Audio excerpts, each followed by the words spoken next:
Good afternoon or good morning, everybody. Welcome to today's webinar titled Explore the Power of RAW. Today's webinar is slightly self-indulgent. It's just a bunch of images that I took on a recent photo excursion with one of our partners in the USA, Capture Integration, who invited me on a trip. But the situation and the kind of shots I came back with actually turned out to be a good example of what's possible with working with RAW files and really going from RAW file to final image. So more on those in a second. If this is your first webinar and you don't know who you're listening to, my name's David. I'm part of the software sales team for Capture One, based out of Copenhagen in Denmark. As usual, we have 60 minutes today with Q&A throughout.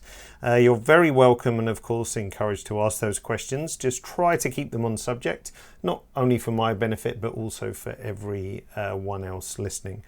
Slightly harder for you today because it is a very broad subject, but let's try and do our best. Same goes for me as well. I am recording the session too, so you can always watch again later on YouTube tomorrow. If you're not sure how to ask a question, look at the bottom of your GoToWebinar control panel. The last panel there will let you put a question in, or if you're on your Android device or iOS device, there's a question mark icon at the bottom, and tap that and you can ask a question in the same way. Alrighty, so let us begin. I'm going to switch over to Capture One right now. Let me just start up the good old mouse locator. So hopefully this will help you track the mouse as it is a bit small. So it would look like this from time to time. Let me just get the question panels up too, and here we go. Alrighty, so the images that you see on screen, let me just filter them. I'm going to filter to red, which simply means images as they came out of the camera. That was the color tag I used for these. So the trip was kind of around the area of Colorado, Utah, test my geography now, New Mexico, and also, what's the fourth state? The Four Corners, anyway. The Americans amongst you will know better than me. Arizona, that's probably it. And the purpose of this trip was to look at places like if we open up, hang on, I'm missing an image, this sort of thing. I am missing an image, hang on a second. So to look at the classic stuff like Monument Valley, for example, Valley of the Gods, and so on and so forth.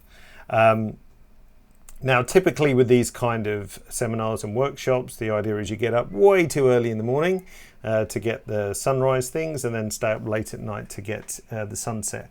Now, the kind of weather we had is indicative of what you see here. So lots of broken cloud, for example, lots of very moody cloud, as you can see, which wasn't necessarily great for sunrise and sunset because we couldn't see anything, but was good actually for during the day, because just boring blue skies, we say that now, aren't necessarily great for photography, but good for sunbathing in. But of course the nice moody cloudy skies work great for that sort of stuff. So not the best for sunset and sunrise, the weather we had, but great for during the day. But of course shooting during the day, we don't necessarily have the best lighting conditions. It can be super hazy, as you see right now. So this was really a good test of what's possible in Capture One to go from pretty hazy out of camera stuff to something that actually looks pretty all right, for example. So there's a number of tools that we can use in Capture One to kind of correct for perhaps not shooting at the best time of day, not having the best equipment. I'm shooting on just a Sony A7, whereas all my colleagues were shooting on nice big 100 megapixel phase one cameras. So this really does show what's possible working with the RAW files. So what I plan to do with you lovely people today is to look at, obviously we won't have time to look at all of these, but hopefully we'll get through 4 or 5 to see what's happening. From something fairly basic like this one we see up here to something kind of a bit more involved with more local adjustments and that kind of stuff, which is this one here, for example. But we should get through 4 or 5 if I stop talking. So let's have a look at the first one. This, I'm just going to reset that completely as it comes out of camera. So I think that's it. Yes. So that's straight out of camera, no adjustments. Again, not shot at the best time of day. If we look at the metadata, bang in the midday sun, so not perfect. But nevertheless, I wanted to stop here. It's this funny little gas station / convenience store on the road to nowhere, somewhere between Albuquerque and Utah. But it's that kind of classic petrol station or gas station in the middle of nowhere. In terms of, is there the right way to do things? My personal choice before I do anything else is to have a look at levels, have a look at white balance. Oh, I've lost my white balance tool. Let's add that back. Just right click to get that, move that up here. Tell you what, better still, let's just go to my workspace like so. Anyway, I was rambling on. What was I saying? So yes, my personal choice in terms of what to do first is to have a look at the exposure, have a look at the white balance really before getting on to doing anything else. So straight away, because of all that glare, I guess it's tricked the meter a bit and it's a little bit underexposed. So first thing for me is just to pull this up a little bit. White balance, you can see there's a bit of a blue spike here because of all the blue sky, but I might just warm it up just a little tiny bit. Now I wanted this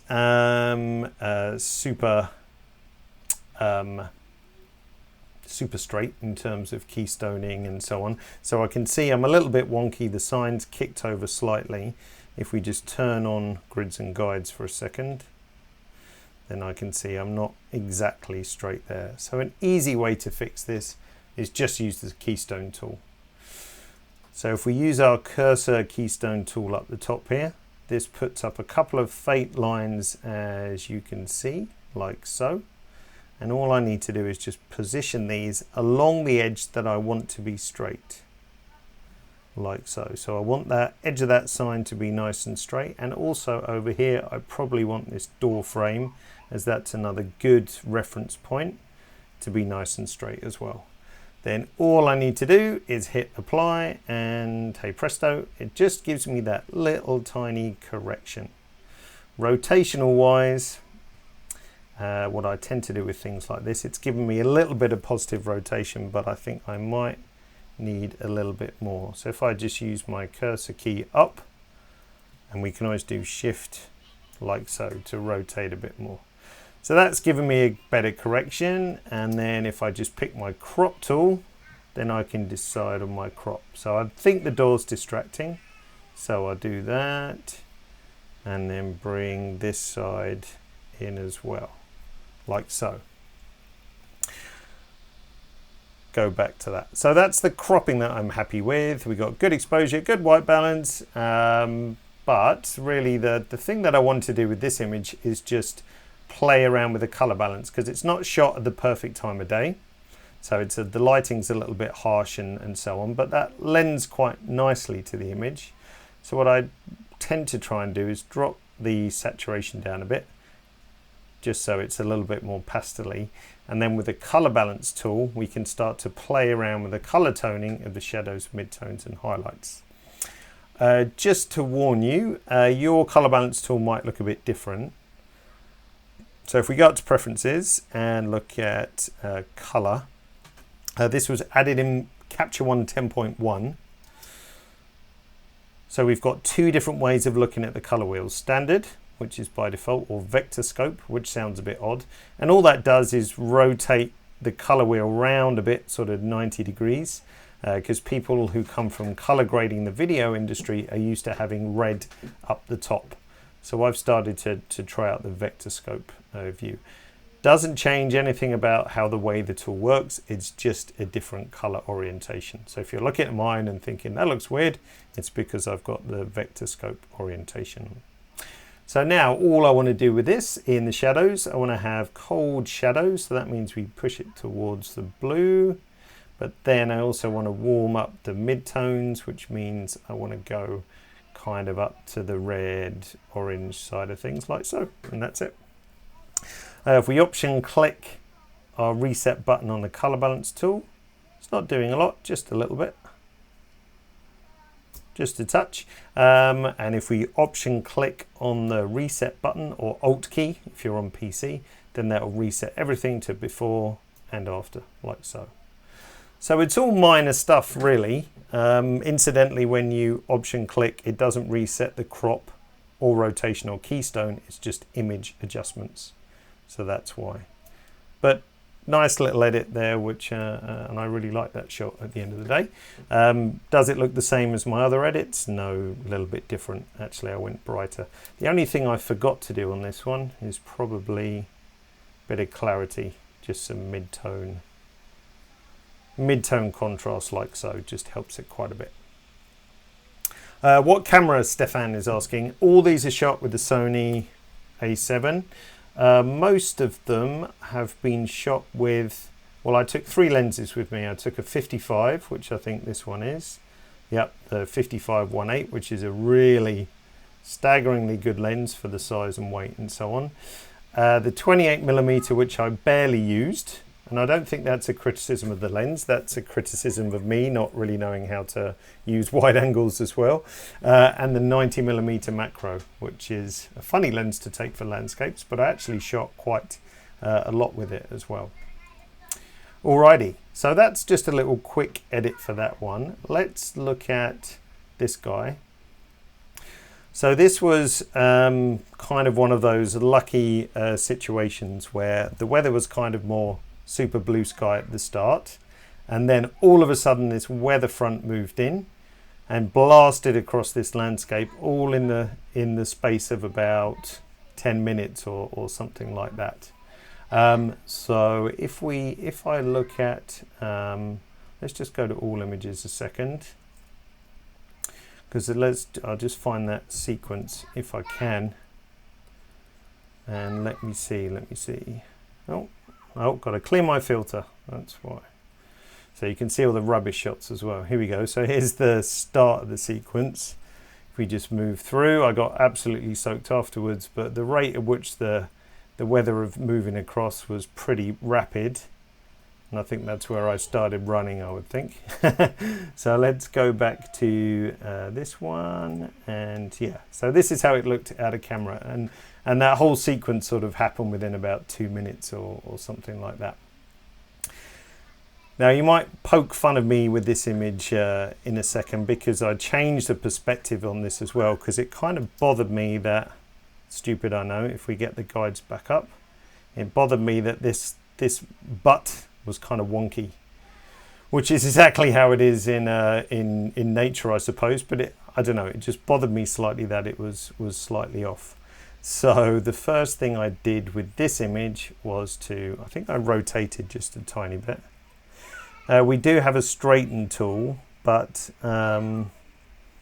it's very difficult to use the straighten tool which is this one, where you can draw along the horizon, if you don't really know where the horizon is, which we didn't in a lot of these situations. So sometimes it's easier just to eye it in with the rotation tool. And also with this one, I just pulled the keystone a little bit just to kind of make it stand up a bit more. So you could argue whether that's, okay or not. I personally don't mind doing little tricks like that if it makes for a better image. And then to the crop, just something like this. The only sad thing about this shot is that kind of cropped it quite a bit, and when you've only got 24 megapixels to play with, then it does sort of reduce what you can have on a print, for example. Okay, so let's look at it cropped. And sometimes, it's a worthy exercise to think, well, how much data is actually in my raw file? So in this case, if we just kind of drag exposure down like so, then we can see there's loads of data in the clouds. There's loads of data in the front, which gives loads of scope. And I think the point of this really is that quite a lot of these images, and I'll show you one later, is kind of easy to pass by at the end of the day. because you think, oh, this is too flat, it doesn't look too good, or all those kinds of things. So it's always worth having a second look. Like this image, if I just digress for a minute, this one I passed straight by on the first time, because if we look at it straight out of camera, let's just reset this one, for example.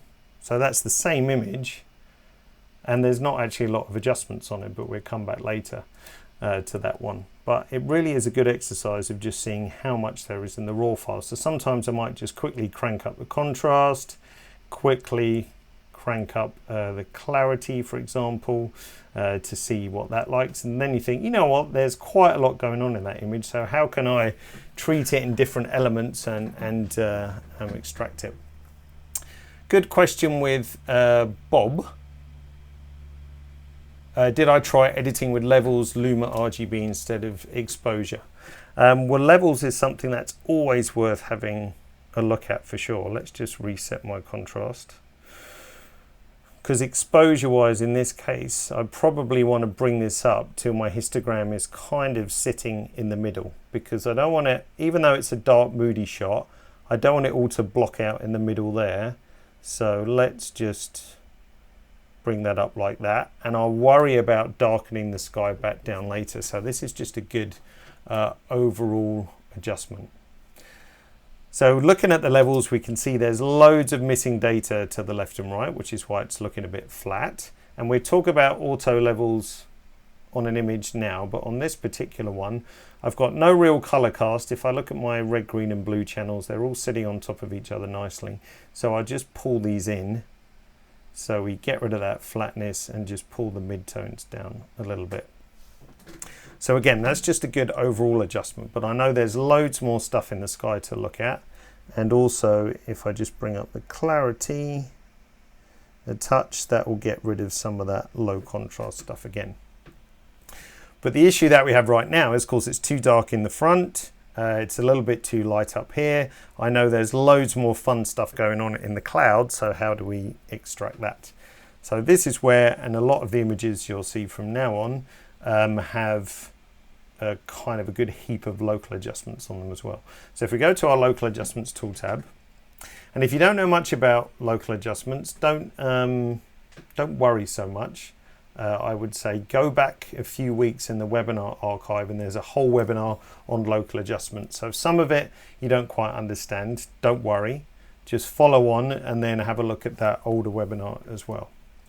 So I'm going to make a new layer, and we call this sky, because I know there's loads of fun stuff going on in the sky. And let's grab our gradient mask, or G on your keyboard, and hold our shift key down, which gives me a straight line, and just drop a gradient mask on like so.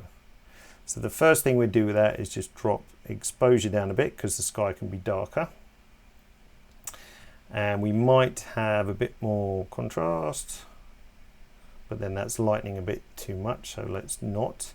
But what we could do is have some clarity. Now I'll be a bit careful with clarity here, because if we go too hard, then I might end up with a bit of a halo or some sort of, if I've gone 100 there just so we can see, but we might end up with a slight bit of a halo around the edge there. So I want to be a bit careful. So I do a little bit of clarity, but then we're going to do the rest with a brush. So with a local adjustment. So if I make another new layer, and if you're used to Photoshop, very similar concept, and I'm just going to call this clarity and darken. So we're going to do this all in one hit. So with my curve, Luma curve, just to keep my color constant, I'm going to drop that a bit. Now nothing's changing on the image because we haven't drawn anywhere with the brush yet, and we also have a bit more clarity as well. Now I'm guessing here, but if what we could do if we wanted to see the effect of these adjustments is go up to the sub menu of local adjustments, invert that, and then that's going to basically apply a mask over the whole image. So you can see that it's going to make those clouds look better and a little bit darker too, but I only want to brush it in certain areas. So let's invert that back, grab a brush, so B on your keyboard, or pick it up from here. And the trick now is to have a nice low flow. And if you don't know what flow does, that essentially means you can build up your adjustment, or build up the mask, I should say, based on the movement of your brush. So every time you move the brush back and forth, I'm not clicking yet, so nothing is happening. It will build up the mask gradually until you hit maximum opacity. So this means that the more I brush in one area, the darker it's going to get. And if I only just do a little brush in one area, it won't get that much dark. So we're really kind of working like I used to in the darkroom, by just selectively applying a bit more exposure, if you like, to those certain areas. So now we can get a bit more drama in that, but without applying that over the whole image as well. Do I want to darken anywhere else? Probably not, no. Maybe just down in that corner a little bit. Do I want to lighten? I can do a similar principle. I can add another layer. Let's call that lighten. Do the opposite, just kick up the curve a bit. And now do the same thing, grab our brush and then probably right click to make that a bit smaller. And then I can just faux increase the density down the front a bit. I could make it a bit lighter up here and in there, just to increase that as such. So that's quite a heavy use of local adjustments, but the data's there, and it looked more like that when we were standing at the cliff's edge looking at it. But of course, there was so much water in the air and dust and so on that it just really flattened it off in camera. Now the last thing that we can see is that we've got some water that hit the lens.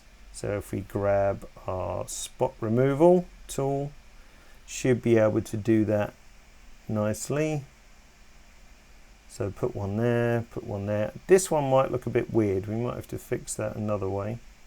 Nope, that's all right. So if I fit back to screen, that's handled that nicely. Do we want a vignette?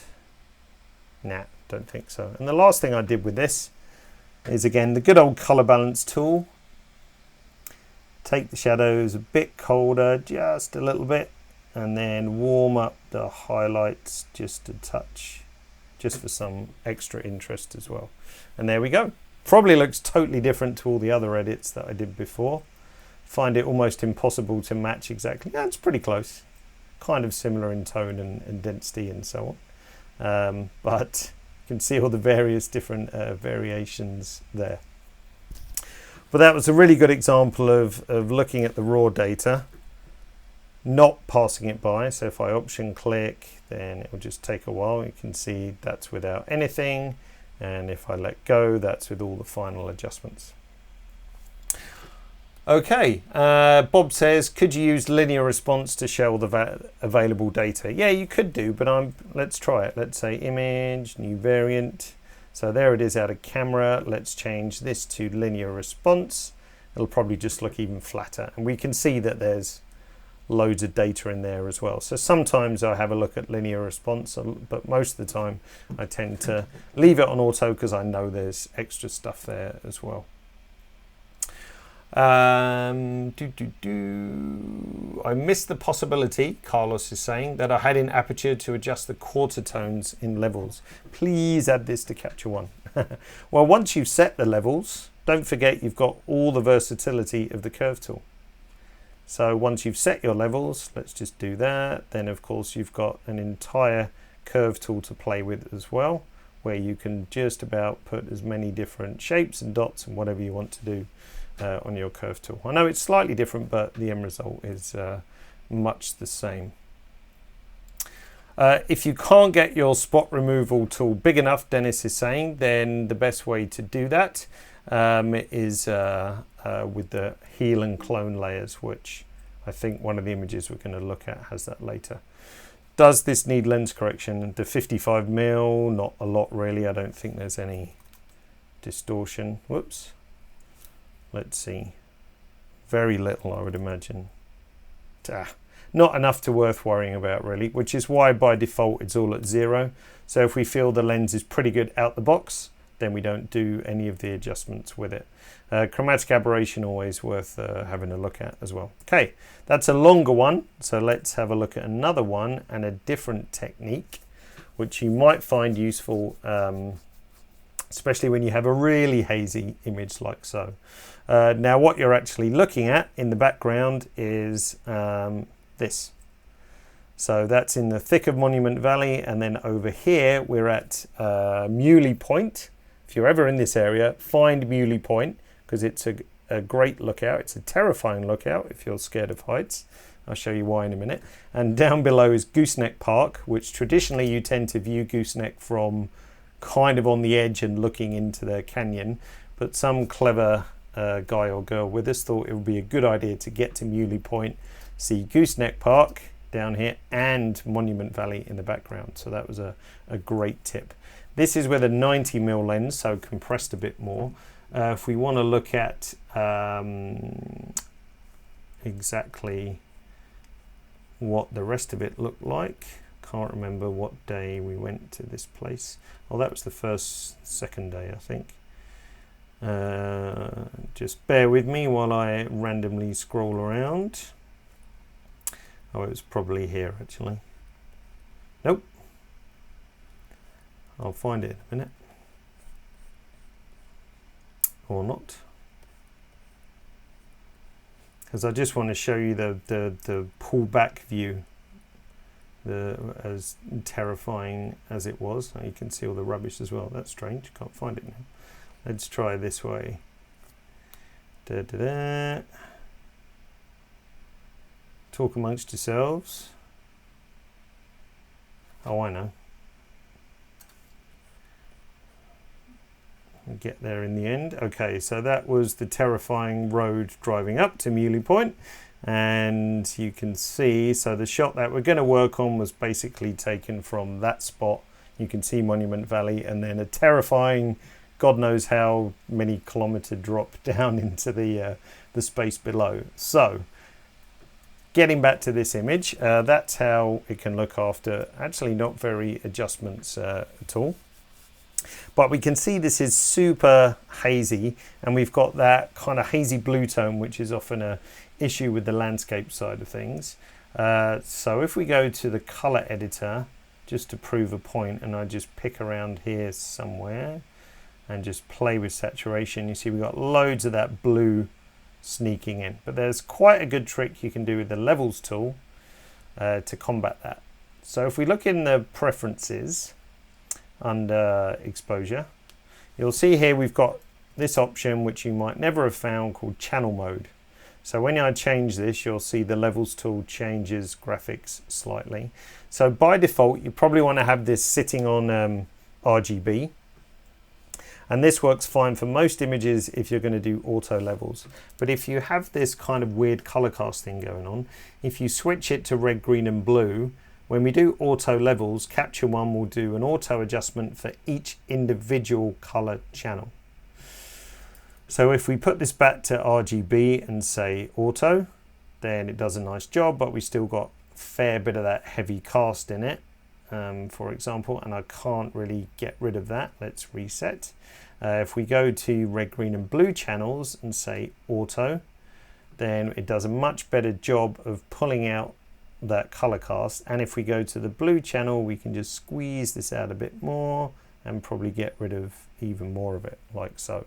And if we go back to the composite and just play with the midtones, we've only used one adjustment on this image, and it's already done quite a nice job. So if I just option click the reset, that's before and after, and that's just one adjustment.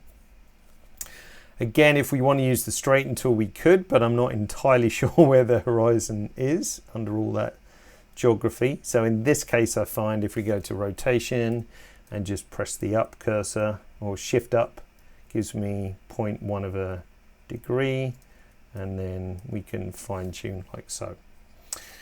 Escape out of that gets me out the text box. C on my keyboard to get the crop tool, and then we can do an adjustment or crop like so. So really we could say, okay, I'm happy with that, I'm done. And again, all we've done is use the levels tool, and that's often the tool which no one ever uses. So it's always worth having a look at levels. Again, to help with any haziness, we can bump up the clarity quite a bit, like so. Now I don't want to go too hard with the clarity, just because I don't want any go too mad with the edge definition. And you can see this lens, the 90mm macro, is crazy in terms of definition and sharpness. It's a really frighteningly good lens, so it doesn't need any sharpening at all, really. The sky was still a bit bright, and another trick you could do to neutralize that cast, and I personally don't want to neutralize all of it because it did actually look much closer to this, but if you wanted to, you could grab a gradient mask, shift click again for a straight line, and then we could just drop the exposure a bit, maybe bring up the highlight slider. And then if you wanted to, if let's just move that down a bit, you could actually tweak the white balance on that gradient, just if you like, warm it up a bit. But personally, I quite like the little color cast in there. Or you could grab, if you did want to get rid of it, you could grab the color editor, pick that color, and then drop the saturation down a touch as well. So there's a few different things that you could do, but personally, I quite like that because that's really how it looked. The only thing I might do now, like I did before, new layer, we call this darken. I tend to use D for darken, just for speed. Drop the luma curve down a bit, grab a brush. Again, important that you have a nice low flow so you can control how it builds up, and then just help the light that was already there. Maybe just sweep across to darken that down a little bit. And then maybe in that corner because it's a bit distracting, like so. And then a bit up here, make those clouds look a bit darker, and then a little bit in the corner and along the top. So kind of like a custom vignette. Now I am using a graphics tablet, should anyone ask. I find it much faster to work with a graphics tablet as opposed to trying to move a mouse around. It's just not as comfortable. So again, if we option click, that's before. And with all the adjustments, that's after, like so. And we didn't do a lot really. I mean, if we'd only done the levels tool, you'd have a much better image than you could possibly have got with any sort of out of camera JPEG, or not even attempting to do something in Capture One, for example. Good tip from Jeff to going back to what Carlos said about quarter tones. It says, I find the 5-point option helps split up the curve into sections. So yes, if we go back to the background layer and choose 5-point all channels, then we automatically put those 5 dots on there, and then you can play around with your various tones to your heart's content. Harwell says, would it make any sense to darken just the blues in the area in the distance? We could do. Let's try it. Advanced. Let's pick the blues, and then lightness. Whoa, too much. We could do, but I quite like that it looks bright. But that's a technique that would work pretty nicely as well. So yeah, it's possible. Good tip, Harwell. Well spotted. Okay, let's do another one before we run out of time. What was a good, interesting one to look at? Okay, this one, again, is a similar situation. That's as it is out of camera. That's driving out of Monument Valley, running away from a dust storm.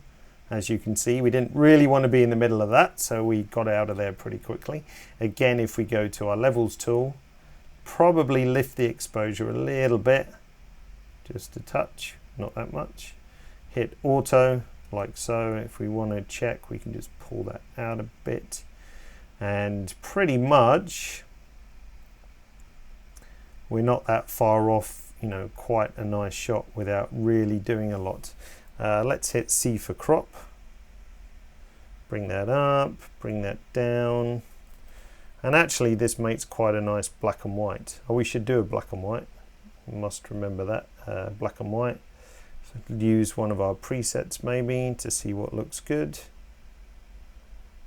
Or simply grab, say, enable black and white, and then if we find blue, we know we can darken the blue down. There's probably, no, not so much green actually. Is it more yellowy green in the front? Yep, so I might lift that up.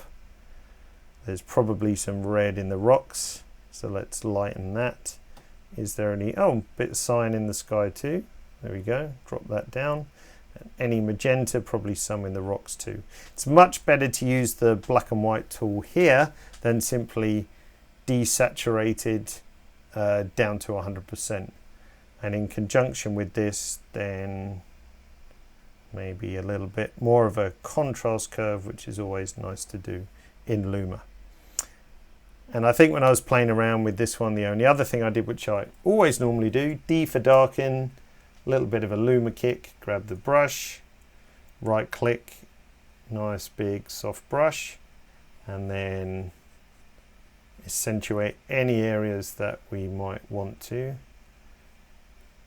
like so. I could probably add, did I add any clarity? Yeah, we could probably add even more. So that's a really quick edit, option click. So you don't have to spend hours on each image. Again, there's loads of raw data in there. It's just a matter of extracting it really. And I think it's relatively sharp, considering this is the good old 55mm lens. That lens is pretty much glued on the camera at all times. Steve says, were some images better in black and white? Yeah, I think so. Like in particular, this one. See, it comes out of camera really flat, but then actually looks pretty nice as a black and white. And again, that's another image that I think I'd pass by first of all, because that looks pretty boring. But in black and white, that actually looks quite nice as well. So yes, some of them definitely look better in black and white. Now this guy, this one which was passed by, let's just go to the outer camera. Oh, that was actually the first edit I made, and then this was one I did this morning. So if we do a new variant and see what that looks like. Again, pretty flat. This was a sunrise or sunset, I can't remember. Let's check the metadata. So this was 10 to 8 at night, so sunset. And I only noticed just a while ago there's someone's GoPro sticking up at the bottom, so I've got to get rid of that. Again, before I do anything else, sometimes I like to crop it because I think it's easier to visualize. So first of all, rotation wise, I just do that by hand. Again, I don't really know where the horizon is, so I think I'll just eye that in. Press C for crop. Escape first, C for crop. Let's see if we can get rid of that GoPro, just about. Like so. Yeah, and then we can start to think about what's possible. So looking at this histogram, it's a little bit kind of, if we didn't see the image, if we shut our eyes and only looked at the levels tool, we'd think, actually, this is really underexposed. I need to sort of do something like that. But now it doesn't look like a sunset. It looks like it was shot at, 3 o'clock in the afternoon. So I'm purposely keep that darker and manually just pull that in a little bit because I don't want to go all the way, because again, it no longer looks like a sunset. But it is a little bit on the flat side, but we could pull in the shadows a bit. Nice, I think it's in focus. Always worth a check. It is in focus, but we've got loads of crazy colors going on in here, and this is pretty much as it was on the day. But once again, clarity will probably do a really good job of bringing that out. Now I want to be a bit careful, because if I go too harsh, let's look on the edge of this rock face here. If we go too harsh, and structure would be good too, and what structure does is bring up edges, so it helps to define edges. But then it looks a bit too sharp along the edge, and it sort of separates it from the background. So what I'm going to do is just do a little bit of clarity, like so. Leave it at that, and then if we go to our local adjustments, let's make ourselves a clarity brush, like so. Pump clarity up to full noise, 100. Grab our brush, and now again we keep a nice low flow so it builds up slowly, and then we can just brush our clarity in wherever we see fit, as such, like so. So the more I brush back and forth, the stronger it gets. It's probably building up in quite a gradual way, so you won't necessarily see it until I turn that layer off and turn that layer back on again. But let's build that up. There's kind of some rain going on in this section, so we can put that on there more and more. And then if I want to, let's just make this smaller. So right click to get this, and then we just do a little bit more in there along the bottom, like so. And maybe, will we get away with doing exposure and clarity with the same adjustment? Maybe not. So let's just do a quick new layer, call this sky. Grab the gradient mask this time and then draw something like that. So it's just sitting here, maybe a bit more like that. And then drop that down a little bit. Like so. And if you remember, I said we had to be a bit careful with structure because we don't really want to do structure on the sky because there's no edge definition. It's just going to make it look noisy as such.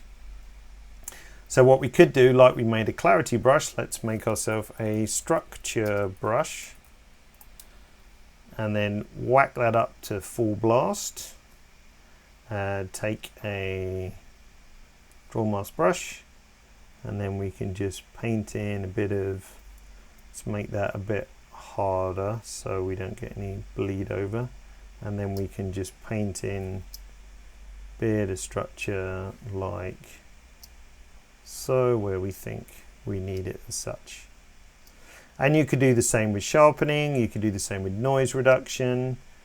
So remember, anything that's in this local adjustment tool tab can be applied like locally.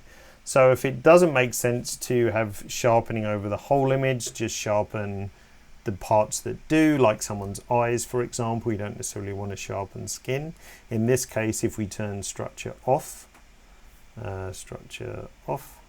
so you can see what it's done to the foreground, like so, but we haven't added extra noise to our sky as such. Structure, what does it exactly do? Define edges. So anything with a fine structure like architectural objects, landscape, rocks, skin, which is why it's not a good idea to use it on people's faces unless you want to really make them look older. Grass, animal fur, anything like that is really good for it accentuating the edge definition as such. Ooh, too much. But a great job on these kind of landscapes. So if we go to 100%, for example, and then look around here, I don't know how clear it is in your webinar transmission, but let's option click to go back to, so that's no adjustments. And then if I let go, that's with adjustments, and you saw the structure just snap in there. So great if you print out your stuff as well. Harwell says, I haven't been using any of the HDR sliders. Not because I don't use them, just I haven't felt the need, I guess. Because a lot of these shots were really flat.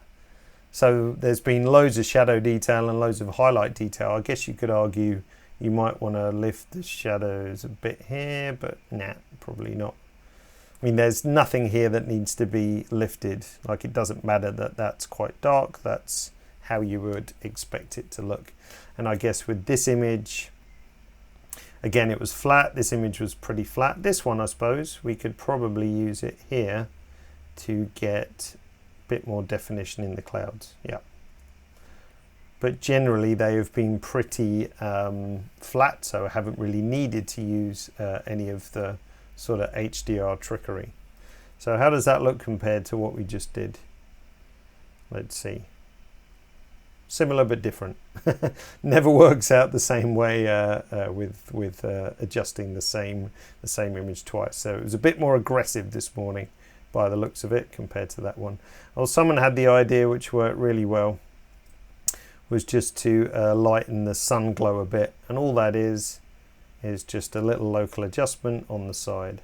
So if we did that to the one we're doing here, make a new layer, call that lighten, go the other way with Luma, like so, grab our brush, probably nice and soft, nice low flow again, and then we could just do a bit more fake sun on the side, like so. So if we turn that off and on, just to lift it up a little bit like that. When you blow up the mountain, what's with the little white dots? Oh, it might just be that's probably overuse of structure. So let's just turn that down a bit. That's just rocks basically and grit on the side that structure's just bringing up a little bit more. But it might look harsher on your webinar transmission because you probably don't have full HD as such. Gerard says, what's the impact on dehaze if you decrease brightness and then correct with levels? Well, all brightness does is drop the midtones down. So I don't think you'd have much of a better impact on reducing haze. I mean, the way to reduce haze is with the levels tool, as you saw, and then probably in combination with clarity as well. Brightness is just a mid-tone adjustment. When you move brightness, you're basically doing this. That's what you're doing when you move brightness. With a little bit of intelligence built in, probably more like that. But that's essentially what it's doing, is bumping up the midtones. Let's have a look at another one. How are we doing for time? Oh, we've got 15 minutes. Bit faster this afternoon than this morning. Oh, here's this was an interesting one. Where is it? So that's straight out of camera, I think. This is where me and another guy, we broke off from the main group because the angle we thought we were shooting at maybe wasn't as good as it could be as such. And we decided just to take a little drive down the road and see a different view. And this was probably one of the better weather mornings, I would guess. What time's this? 7:15 in the morning. Still a little bit hazy, as you can see.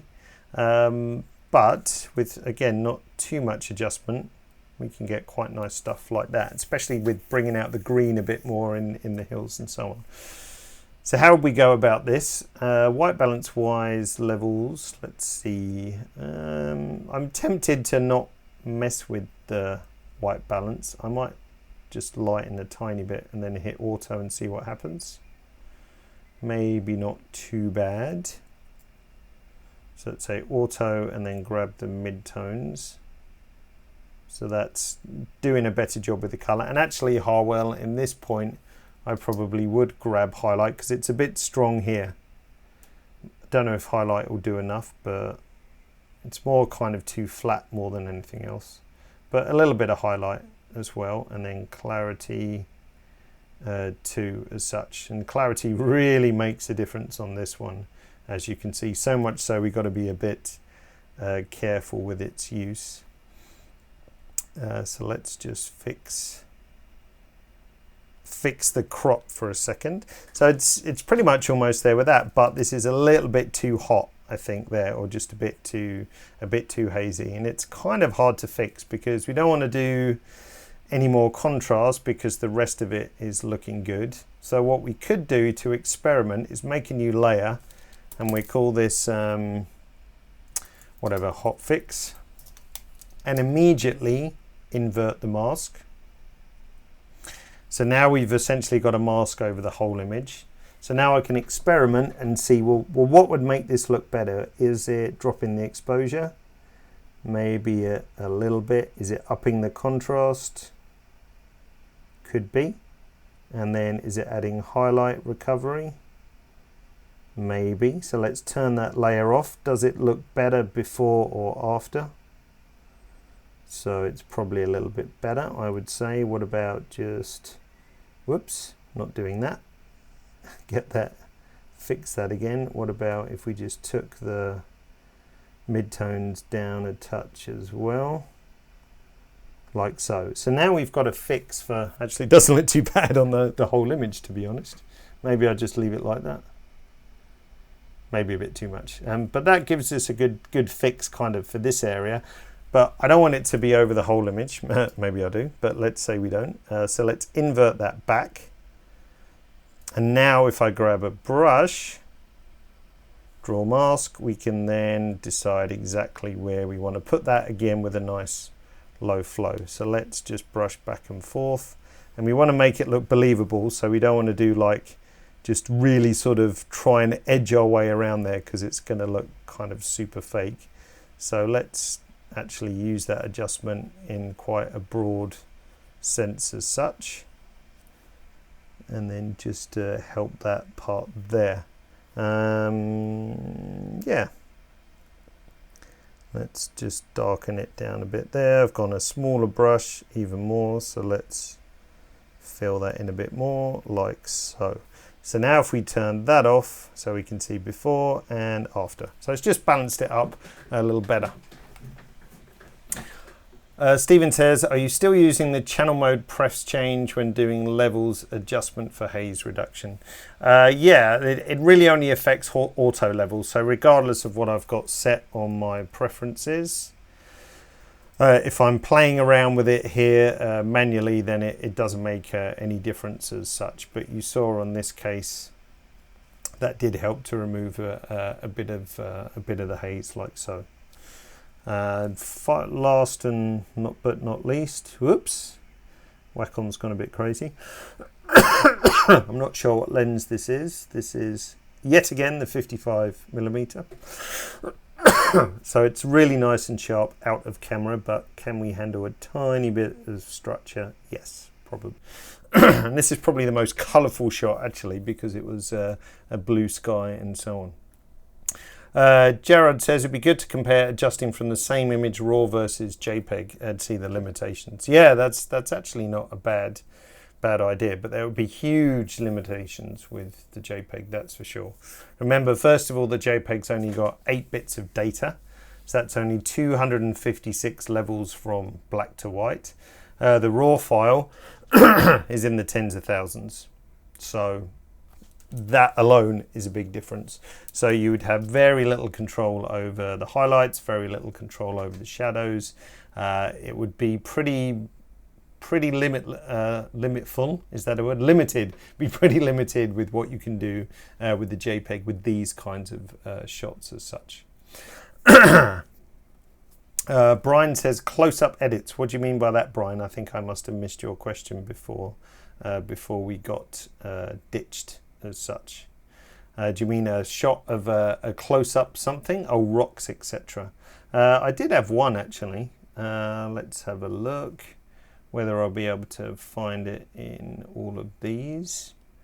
Oh, there was this one. I won't go through this one. This is just basically what I did to the image, but the usual tricks of adjusting contrast, exposure and so on, but with the local adjustment, it's called darken, but it's actually lighten. I just got confused. If we look at the local adjustment mask, you can see I just drew in certain areas like so, just to accentuate those parts. So if we turn that off, then you can see like so, just to help accentuate it a little bit. So that was one close-up. I think the only other close-up I had was scroll. Oh, there we go, this one here, like so. So option click, but these are really easy compared to a lot of it. So let's just do a new variant. So we've got the flat one. Pretty simple. With this case, there's not really much of a color cast going on, so I think I'll be happy in normal RGB channel mode. Brighten it a little bit, hit A for auto, grab the mid-tone slider, chuck in some clarity, like so, zoom in to 100%. Pretty sharp, and probably vignette as it's close up, and leave it at that. This again is probably a case for structure. You see all that fine, don't know what it is, stuff, and then just a little bit of structure. And now you can see if we go to 200%, which is kind of cheating, but if we turn structure off, so we get an idea there's spider's web or part of this plant. And if we just move structure up a little bit, do you see how much more visible it is? So it just really helps to bring out a fine detail like that, especially if you're gonna print. Okay, let's go back to this one. We've got time for one more, a quickie, before we have to go. So what shall we pick? Something, well, a quickie I would say again is probably this one, and this is one of the images which I paid no attention to when I was first going through, like first culling. I thought, wow, that looks a bit boring, but again, there's so much. Look at this super brilliant cloud thing that's going on here, which you don't really notice here, but it didn't take much to bring it out. This is a obviously Native American settlement just at the front there. And what do we do for this? Well, let's try and replicate. So back to this one. First of all, levels, let's just hit auto. Does a pretty good job. Grab mid-tones, maybe darken that down a bit. The foreground's fine, but we know there's fun stuff going on in the clouds. But first of all, let's try and rotate a little bit. I think it's just slightly off, ever so slightly. Escape out of that box, C for crop, and move this down a bit. Probably not that much. It's good to see that imposing cloud over those tiny little houses. And this one should be pretty easy, I would think, if we just grab a new layer and call that sky, gradient mask, shift click to keep our line straight, so shift just keeps it vertical like so. And that gives me my mask, and then we can just go nuts with probably clarity. I would say we could try also a curve. Look at that, all kinds of weird stuff going on in there which we didn't know about. Maybe not, don't go quite so crazy as that. And then I think the last thing I did, the highlights were sort of quite strong, but on the background, if we play with highlights, it might mess up our clouds a little. So if we do too much highlight control, then it makes the clouds look a bit flat. So again, we could do the same thing, call these highlights, go 100%, grab a brush, and then we could just paint it kind of along the front here. So that will just drop the highlights down a bit on the houses, but it doesn't affect our nice sky so much. So hopefully that's done a little bit to, if we zoom in, so if we turn that off, not much, just a touch, just to take the heat down off those a little bit, but we've still got the nice the nice sky and our super good contrast and all of that stuff. So that's a pretty easy edit, for example. Can you create additional depth with structure in the photo? No, not really. Again, if we go to the background layer, let's just chuck on loads of structure. Like so. Take a while. See, it's just creating that edge definition, but it will make the clouds noisy if you go too far. So again, this would be a case where I would just brush in a bit of structure where it's needed, but it's so blooming sharp anyway that I probably wouldn't bother doing anything else. How do I determine the gradient mask placement? Well, in this case, if we press M to see our mask, then we pretty much want the gradient mask to be over the whole, like pretty much from here, so pretty much from the top to about there is where we want it. So if I'd done the traditional gradient mask, and I'm going to overwrite what I've done here. If I start at the top and just go all the way to the bottom, then see it's really only affecting the very top half because it's fading to 0 really quickly. So if I want it to affect pretty much this whole area, I'm going to start here, whoops, I'm going to start here and then fade it off to 0 by there. So it's a much harder gradient mask. So we can see it's got a much harder edge, but it works much better. So in reality, because I don't want it to affect this hillside or hilltop too much, I'd probably do something like that, just to bring it up a little bit. So that's really how I determine it. You don't have to start a gradient right at the top and finish it right at the bottom. You know, it's much more flexible than doing it in front of the camera because we can position that gradient pretty much anywhere we want. Would I use auto mask when brushing along the horizon? Probably not. I very, very, very, very rarely use auto mask, purely because I think it looks too, whoops, that was a very harsh gradient, purely because I think it would look too obvious. Like there's nothing worse, I think, you can disagree, than being able to guess when somebody's treated areas of the shot differently with masking. What should happen is that you or I should look at this and say, wow, that's an amazing sky that looked like that when you took the picture, even though it kind of looked, you know, more like that as such. But there's nothing worse, I think, than seeing a very obvious mask around something. So it's very rare I use auto mask. And when we did this shot, where is it?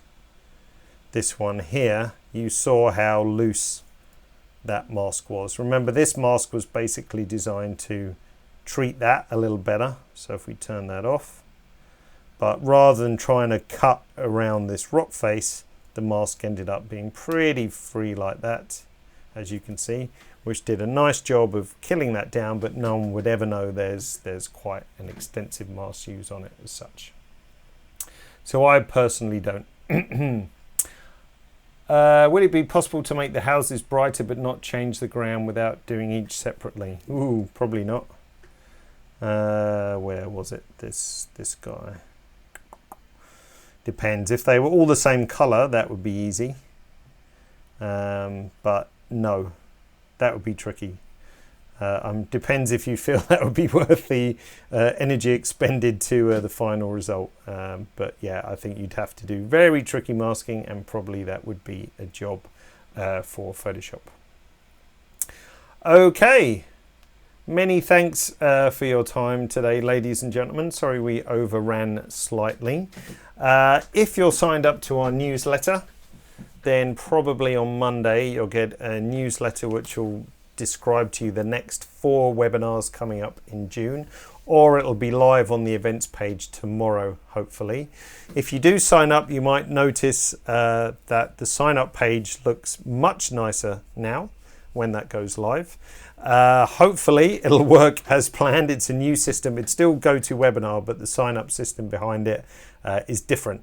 So fingers crossed it all works okay. Might be some teething troubles, but all being well, it should be up and running and working quite nicely. So look out for your follow-up email, which you should get tomorrow, and I'll put a link in there for the next 4 webinars for you. But if you are signed up for newsletters, you should get a newsletter Monday, and you can check the events page on phase1.com as well.